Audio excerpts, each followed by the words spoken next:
Hello guys, welcome back to Cosmophile Tarot PH, and if you are new in this channel, I am inviting you to subscribe.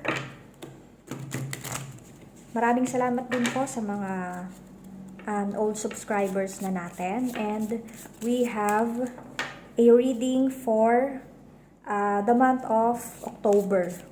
So, kay Capricorn ito, ano ba ang suspense ni universe sa mga Capricorn dyan sa larangan ng career, kaperahan, at love life. Okay.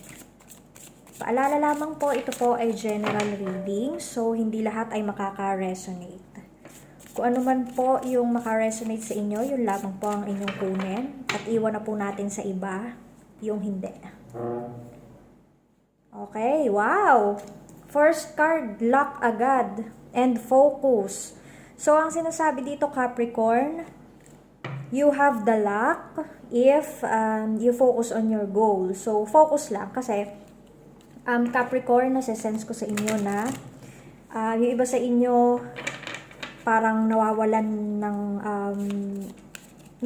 kayo ng pag-asa, yung iba sa inyo. Kasi parang yung iba naiinip. Okay, yung mga may ina-applyan dyan. Attend kayo ng interview pero wala pa ring result. But don't worry kasi andyan si luck, and just stay focused on your goals para malapit mo na siyang makamtan. Kung sino yung mga nag-a-apply dyan, okay, magkakaroon kayo ng confirmation. At yung naghihintay naman dyan ng result sa board exam, or yung mag-e-exam pa lang, magte-take pa lang ng board exam this coming October to November, ayan. Yung mga exam natin ngayon, yung iba sa inyo nawawalan ng, parang nafe-feel ko, yung iba nawawalan ng parang gana to review, or kung ano man yung ginagawa nyo ngayon. But sabi dito, focus, kasi magiging maganda yung result as long as you do your best. So, wag susuko. Wag kayong panghinaan ng loob kasi maganda yung pasasaan ba at matatawagan kayo or magkakaroon kayo ng magandang result. Okay? So, self-creation, be the author of your own life. Some of you, parang nakaka-receive kayo dito ng discouragement from other people.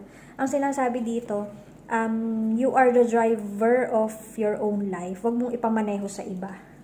Kasi, sometimes, yung iba sa inyo, pagka ini-interview, of course, naaapektuhan kayo ng, anong tawag dito, ng feedback ng kung sino man yung nag-interview sa inyo. Pero just be yourself, ang sabi dito. Focus ka lang. Wala tayong magagawa kung ikaw ay ganyan, mahinhin kang magsalita. Yung iba naman malakas magsalita na pinagbabawalan or sinasabi na baguhin mo yung sarili mo. Maraming mga ganyan sa paligid. But the card is saying that just be yourself, be authentic. Kasi dyan ka mamahalin.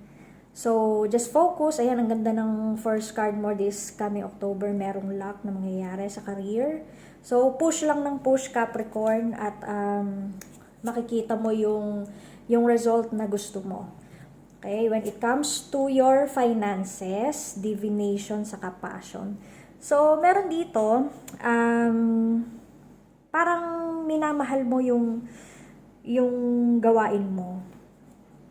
Kasi once na mas minamahal mo siya, like for example, gusto mo yung trabaho mo, yung business na pinasok mo, ang ganda ng pasok ng pera sa'yo.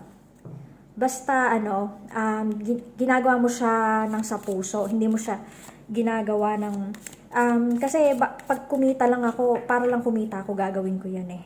Ang nasa-sense ko sa'yo, galing sa puso mo yung ginagawa mo, kaya parang na-unlock ni universe parang yung kakayahan to manifest more money. Yan.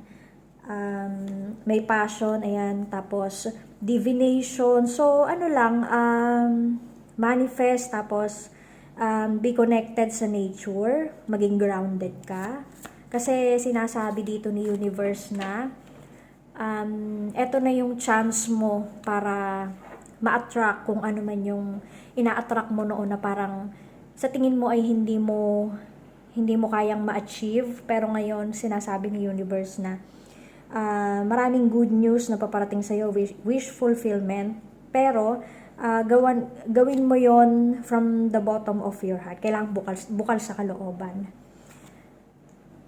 Ayan, union of love. So, embrace the beloved within your heart. So, yun nga. Ito siya sa passion.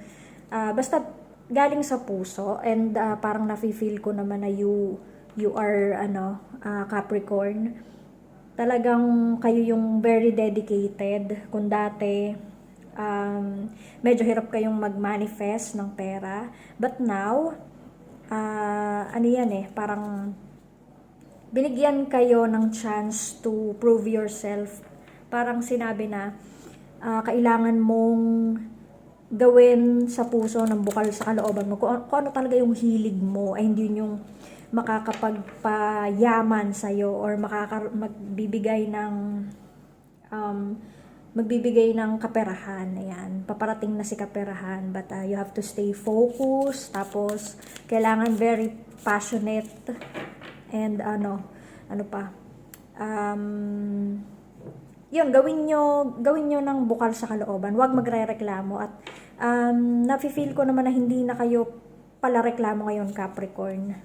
So keep up the good work, dahil maraming good news na paparating sa iyo when it comes to sa minamanifest mo na swerte. Ayan, na swerte na kung dati gusto mong magkatrabaho na parang hirap-hirap makapag-apply, but now binibigay na yan ni universe.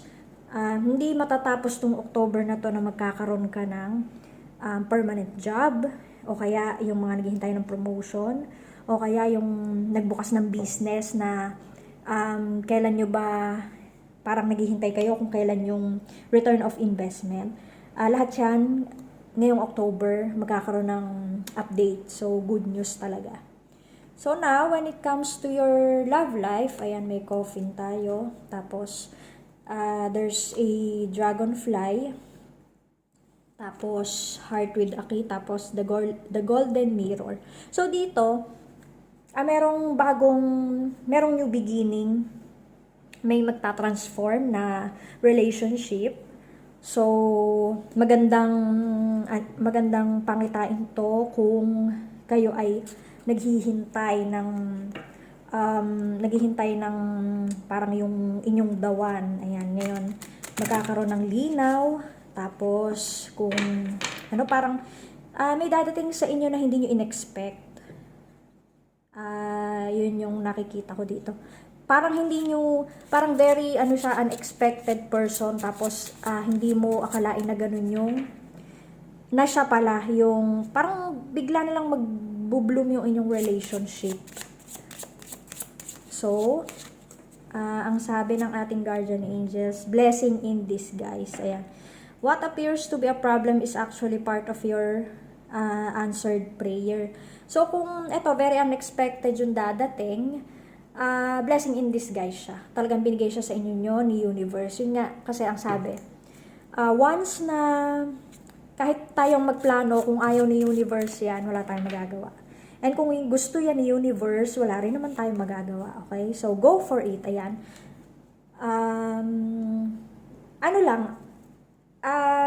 Magtiwala tayo na everything happens for a reason. So, ito talaga yung gusto ni universe, and then wag nating i-resist yung changes na nangyayari. Ayan, meron din tayong play. So wag ka nakikita ko sa iyo, Capricorn, that you are not bothered by anything anymore. So you are learning how to play, and maganda yon kasi parang just go with the flow.